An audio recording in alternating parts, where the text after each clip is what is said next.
Owning மக்களே, நீங்க பாரு கேட்கறது மொக்க கம்பெனி. நாங்க ஹோஸ்ட் இப்போ லேட்டஸ்டா முடிஞ்ச Godzilla monarch legacy of monster series எல்லாருமே பார்த்திருப்பீங்க நம்புறேன். கிட்டத்தட்ட 2 மாசம் ஓடிச்சுங்க அந்த சீரிஸ். ஆல்மோஸ்ட் லைக் 10 எபிசோடு ஓரளவுக்கு நல்லபடியாவே முடிச்சிட்டாங்கன்னு சொல்லலாம். நிறைய புது விஷயங்களை காமிக்க ட்ரை பண்ணிருந்தாங்க. ஹாலோ எர்த்தை முடிஞ்ச அளவுக்கு டீசென்ட்டா எக்ஸ்ப்ளோர் பண்ணிருந்தாங்க. நீங்க மான்ஸ்டர்வர்ஸ் இல்லைனா காட்ஸில்லா ஃபேன்ஸா இருந்தீங்கன்னா மறக்காம இந்த சீரிஸை செக் பண்ணி ஆகணும். இது முழுக்கவே காட்ஸில்லா ஃபேன்ஸுக்காகவே ஏற்கப்பட்ட மாதிரி எனக்கு ஃபீல் கொடுத்துச்சு. ஃபைனலா காட்ஸில்லா வச்சு சம்பவமும் செஞ்சுட்டாங்க, ரொம்ப நல்லா இருந்துச்சு. ஸோ காட்ஸில்லா ஃபேன்ஸா இருந்தீங்கன்னா இது பார்க்க வேண்டிய ஒரு சீரிஸ். அது ஒரு முக்கியமான நியூட்ரல் பாயிண்ட். பாசிட்டிவ் பாயிண்ட்ஸ் போகும்போது இந்த சீரிஸ்ல வந்து மான்ஸ்டர்ஸ் தான் சொல்லி ஆகணும். ஸோ இந்த சீரிஸ் 10 எபிசோடா இருந்தாலும் ஒரு எபிசோட்ல கூட முழுசா நீங்க இந்த மான்ஸ்டர்ஸா பார்த்திருக்க மாட்டீங்க. அந்த மான்ஸ்டர்ஸ் ஸ்கிரீன்ல அப்பியர் ஆன அந்த ஷார்ட்டை மட்டும் கட் பண்ணி போட்டாலே ஒரு 10 நிமிஷம் தான் தெரியும்னு நினைக்கிறேன்.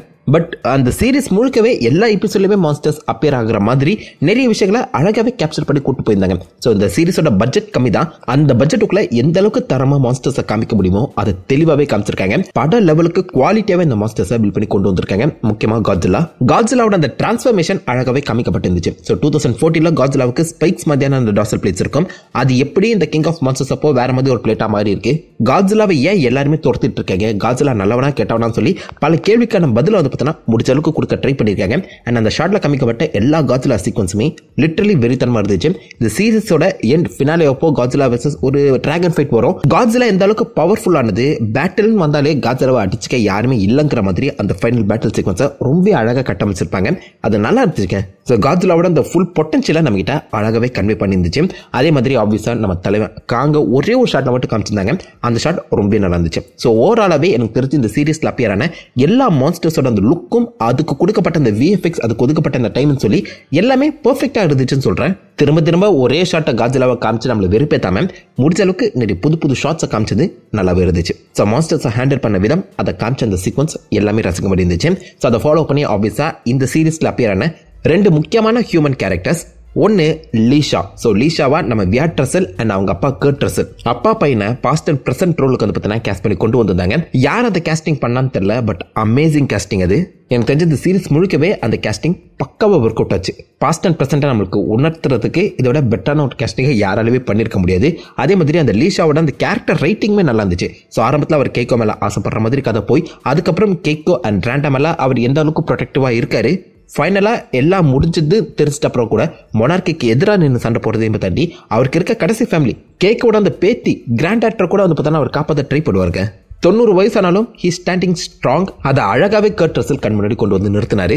அவருடைய டிட்டர்மினேஷன் ரொம்பவே நல்லா இருந்துச்சு. அதே மாதிரி ஆப்வியஸா ஃபைனலாக அவர் சாகும் போதும் லைட்டாக அவரை பார்த்து நம்ம வருத்தப்படுவோம். இது வரைக்கும் மாஸ்டர்வர்ஸ்ல நீங்க எந்த ஒரு ஹியூமன் கேரக்டர் எடுத்து பாருங்களேன், அவங்க மேலே சாகும் போதும் சரி, அவங்க கேரக்டர் வரும்போது நம்மளுக்கு பெருசாக எந்த ஒரு உடன்பாடும் இருக்காது.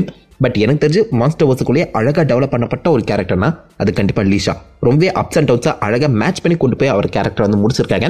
ஐ மீன் அதை கம்ப்ளீட்டாக முடிக்கல. எனக்கு தெரிஞ்சு பாசிபிளி சீசன் 2 ஒன்று வந்துச்சுன்னா நம்ம லீஷா ஹாலோ எர்த்துக்குள்ள எப்படி டைம் ஸ்பெண்ட் பண்ணாருங்கிறத வச்சு ஒரு தனி கதை எழுதலாம். அதுக்கான வேல்யூ ரொம்ப அதிகமாக இருக்கு. ஸோ சூப்பரான ஒரு கேரக்டர் டெவலப் பண்ணியிருக்காங்க. வேஸ்ட் பண்ண மாட்டாங்கன்னு நினைக்கிறேன். லீஷா மாதிரி இந்த பக்கம் நல்லா எழுதப்பட்ட ஒரு கேரக்டர் கென்டாரோ. கென்டாரோட ஆக்டிங் பெர்ஃபார்மன்ஸ் எனக்கு அந்த அளவுக்கு பிடிக்கல. பட் அவருக்கு எழுதப்பட்ட அந்த கதை அம்சம்ங்கிறது நல்லா இருந்துச்சு. ஒரு கதையோட பிளாட்னு எடுக்கும்போது 2 விதமான ஆப்ஷன் எப்போதுமே உருவாகும். இந்த பக்கம் போலாமா வேணாமா அப்படிங்கிற மாதிரி எப்போதுமே ஒரு ஆப்ஷன் இருக்க தான் செய்யும். ஸோ போனா என்ன நடக்குங்கிறத நம்ம லீஷா வச்சு காமிச்சிருப்பாங்க. அப்படி போகலன்னா என்ன நடக்குங்கிறத நம்ம கென்டாரோ வச்சு காமிச்சிருப்பாங்க. நீங்க நல்லா நோட் பண்ணீங்கன்னா புரியும். 2 ஆப்ஷன் 2 பிளாட்டுமே என்ன மாதிரி ஒரு அவுட்கம் கொடுக்குதுங்கிறத இந்த லீஷா அண்ட் கென்டாரோ வச்சு மட்டும் தான் நம்ம கிட்ட கன்வேவே பண்ண பார்த்துருக்காங்க. ஸோ அந்த வகையில் இந்த 2 கேரக்டர்ஸும் எழுதப்பட்ட அந்த விதம்ங்கிறது ரொம்ப நல்லா இருந்துச்சு. ஈக்குவலி ஆப்போசிட்லாம் சொல்ல முடியாது.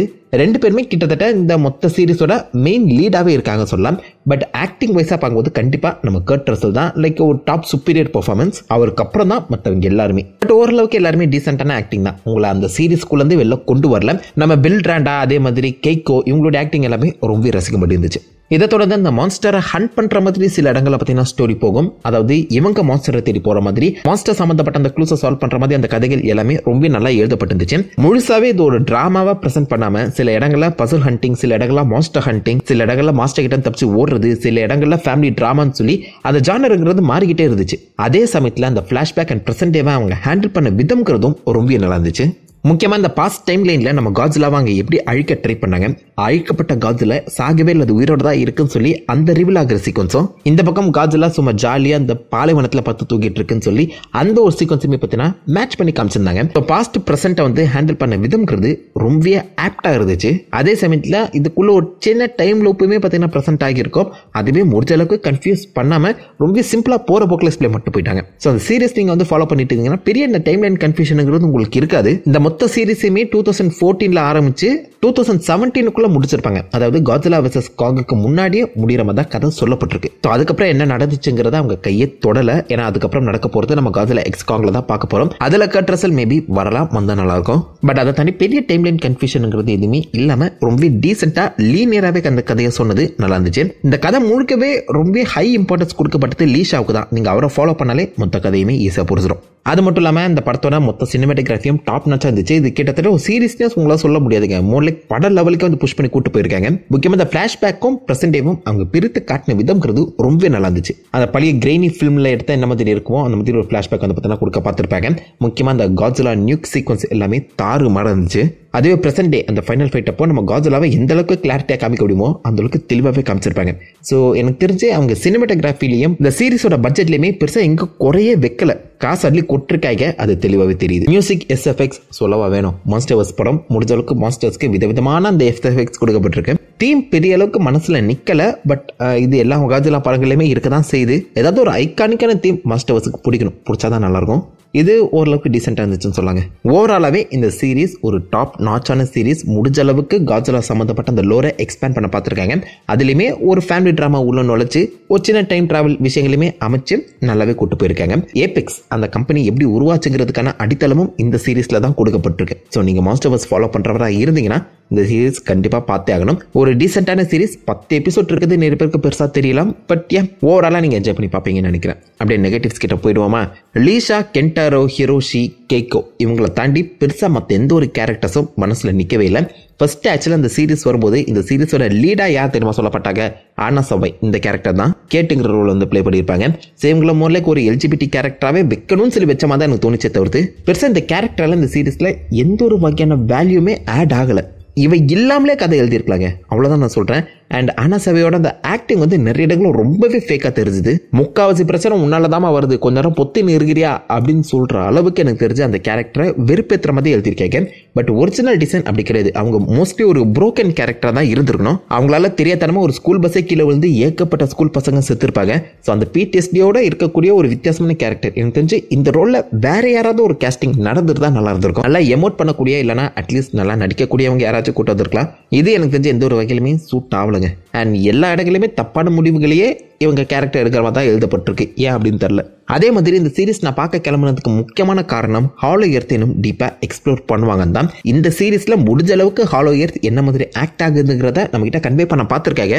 பட் அதை இன்னும் தெளிவாக காமிச்சிருக்கலாம். 10 எபிசோடு ஆல்மோஸ்ட் 10 மணி நேரம் ஒரு சீரிஸ். அட்லீஸ்ட் ஒரு 2 மணி நேரம் சீரிஸ் ஆச்சு நம்ம ஹாலோ எர்த்தில் ஸ்பெண்ட் பண்ணுற மாதிரியும் அங்கே இருக்க மற்ற விலங்குகள் அண்ட் ஹாலோ எர்த் என்ன மாதிரி ஆக்ட் ஆகுங்கிறத நம்மகிட்ட இன்னும் தெளிவாக காமிக்கிற மாதிரி இந்த சீரிஸை கொண்டு போயிருந்தா ரொம்ப நல்லா இருந்திருக்கும். முடிஞ்ச அளவுக்கு ஹாலோ எர்த் ஒரு தனி எர்த்லாம் கிடையாதுப்பா, ஒரு ரெல்மு. அதே மாதிரி நம்ம பூமியில எடுத்து அது ஒரு பேசேஜ் வேவாக தான் ஆக்ட் ஆகுது. பூமிக்குள்ள தொலை போட்டு உள்ளலாம் போகலாம்னு சொல்லி நிறைய விஷயங்களை புதுசாக சொல்ல ட்ரை பண்ணியிருக்காங்க. பட் அது எதுவுமே மனசில் ஒட்டலை. ஃபைனலாக ஒரு 2 எபிசோடில் டப்புன்னு அந்த இடத்துல ஹாலோ எர்த்தை காமிச்சு போயிடறாங்களே தவிர்த்து அதை இன்னும் டீப்பாக எக்ஸ்ப்ளோர் பண்ணலை. அது நான் ரொம்ப எதிர்பார்த்தேன். ஏன்னா அடுத்து வரப்போகிற காட்ஸிலா எக்ஸ் காங் வந்து முழுசாவே ஹாலோ எர்த்தில் தான் நடக்க போகுது. இந்த சீரிஸில் அந்த அடித்தளத்தை அந்த பேஸ்மெண்ட்டை ஸ்ட்ராங்காக பண்ணியிருந்தாங்கன்னா எனக்கு தெரிஞ்சு அடுத்து வரப்போகிற அந்த படம் இன்னும் தெளிவாக நல்லா இருந்திருக்கும். இந்த லோர் இன்னும் பெருசாக எக்ஸ்பேண்ட் ஆகியிருக்கும். கண்டிப்பாக அதை எனக்கு தெரிஞ்ச அடுத்த சீசன் வரும்போது ஹாலோ எர்த்தை இன்னும் தெளிவாக எக்ஸ்ப்ளோர் பண்ணுற மாதிரி காமிக்கணும். அதான் நல்லாயிருக்கும். மேபி ஹாலோ எர்த்துக்கு செலவு பண்ணுற அளவுக்கு பட்ஜெட் இல்லையோ என்னமோ யாருக்கு தெரியும். அதே மாதிரி நடுவில் ஒரு 2-3 எபிசோட் கொஞ்சம் லேகாக தான் போயிட்டு இருந்துச்சு. ஐ மீன் சொன்ன விஷயத்தை திரும்ப சொல்லிட்டு இருந்தாங்க. எங்க அப்பா காணும் தேடி போறேன், எங்க அப்பா வந்து என்ன சும்மா விட்டுட்டு போயிட்டாரு, எங்க அப்பாவுக்கு 2 ஃபேமிலி இது எனக்கு தெரியாது அப்படி இப்படின்னு சொல்லி பார்த்தீங்கன்னா சொன்ன விஷயத்தை திரும்ப சொல்ற மாதிரி ஏகப்பட்ட எபிசோட் அமைக்கப்பட்டிருந்துச்சு. அது லிட்டரலாக இந்த எபிசோட வெறுப்பேற்றுறதுமே தாண்டி கொஞ்சம் லேகாகவும் அதை புஷ் பண்ணிச்சுன்னு சொல்லலாம். அதை இன்னும் டீட்டெயில்டாக கொடுத்துருந்தா நல்லா இருந்திருக்கும். இல்லை அட்லீஸ்ட் 10 எபிசோட ஒரு 6 இல்லைன்னா 8 எபிசோடாக சுருக்கி இருக்கலாம். 7 மேக்ஸிமம் நல்லா இருந்திருக்குங்க. கொஞ்சம் ஜவா எழுத்துட்டாங்களோங்கிற ஒரு ஃபீல் வரதான் செய்யுது. என்னதான் மான்ஸ்டர்ஸோட அந்த குவாலிட்டி நல்லா இருந்தாலும் இன்னும் கொஞ்சம் அதிகமாக மான்ஸ்டர்ஸை கண்ணில் காமிச்சிருக்கலாம். ஐ மீன் ஓரளவு பொறிக்கிறதோ அது 10 நிமிஷம் தான் மான்ஸ்டர்ஸ் வராங்கன்னா அப்போ யோசிச்சு பாருங்க. ஸோ இன்னும் கொஞ்சம் அதிகமாக காமிச்சு தான் நல்லா இருந்திருக்கும். ஆப்வியஸாக பட்ஜெட் புரியுது. பட் நம்ம இந்த சீரிஸ் பார்க்க வரதே மாஸ்டர்ஸ்க்காக தானே, அப்புறம் என்ன. அண்ட் காட்ஸிலாவோட மோட்டிவே இன்னும் தெளிவாக நம்ம கிட்ட கன்வே பண்ணியிருக்கணும். ஸோ காட்ஸிலா நல்லா வந்தா அவன் நல்லது தான் பண்ண வரான் அப்படின்னு சொல்லி இந்த பக்கம் லீஷா என்னதான் முட்டு கொடுத்தாலும் ஏன் நல்லவன், ஏன் அவன் ஹெல்ப் பண்ண வரான்னு சொல்லி அதையுமே இன்னும் கொஞ்சம் டீட்டெயிலாக காமிச்சிருந்தாங்கன்னா நல்லா இருந்திருக்கும். அண்ட் ஹாலிய டன்னல்ஸ்ன்னு சொல்லி உலகம் முழுக்க ஏற்கப்பட்ட அந்த போர்ட்டல்ஸ் இருந்தாலும் அது எப்படி உருவாச்சு, அந்த ஊரில் இருக்கவங்க அதை எதுவுமே கண்டுக்கலையா, அந்த ஊரில் வேற எந்த ஒரு மாஸ்டருமே இல்லையான்னு சொல்லி நிறைய கேள்விகள் இருக்கு. அது எல்லாத்தையுமே எனக்கு பொறுத்த வரைக்கும் சீசன் 2க்கு ஒதுக்கி வச்சிருப்பாங்கன்னு நினைக்கிறேன். பட் அதை பொறுத்தது பார்த்ததாக தெரியும். ஓரளவு ஒரு டீசென்டான சீரிஸ். அண்ட் நீங்கள் மாஸ்டர் ஆஃப் ஃபேனாக இருந்தீங்கன்னா கண்டிப்பாக பார்க்க வேண்டிய ஒரு சீரிஸ், மிஸ் பண்ணாதீங்க. இந்த சீரிஸை பார்த்தவங்க அவுட் ஆஃப் 5 ஸ்டார்ஸ் எவ்வளோ ஸ்டார்ஸ் கொடுப்பீங்கன்னு சொல்லி அதுக்கு காம் பண்ணிட்டு அந்த லைக் பண்ணி தட்டி விடுங்க. உங்களை நல்ல ஒரு ஆசமான விடையில மீட் பண்ண எதிர்க்கும். Happen guys, வாட்டா.